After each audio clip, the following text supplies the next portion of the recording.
నమస్కారం ఈటీవీ 360కి స్వాగతం. ముందుగా ప్రధానాంశాలు. ఇబ్రహీంపట్నం మున్సిపల్ చైర్మన్ ఎన్నికపై స్టే తొలగింపు. ఎన్నిక నిర్ణయం ఆర్వోదేనన్న హైకోర్టు.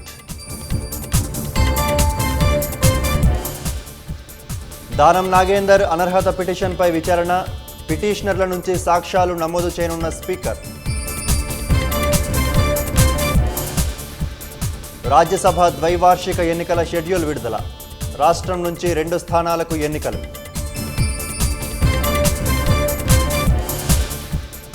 విశాఖ సాగర తీరాన ఫ్లీట్ రివ్యూలో 71 యుద్ధ నౌకల పరేడ్.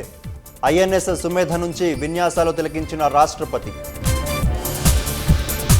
తెలంగాణ పోలీస్ క్రీడల్ని ప్రారంభించిన డీజీపీ. స్పోర్ట్స్ మీట్లో పాల్గొంటున్న 3000కు పైగా పోలీసులు. ఏపీలోని మదనపల్లె చిన్నారి హత్య కేసు నిందితుడు దుర్మరణం.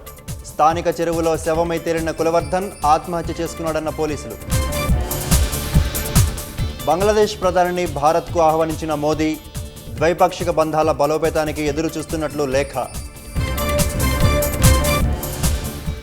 వేసవిలో పాకిస్తాన్లో మరింత తీవ్రతరం కానున్న నీటి కష్టాలు.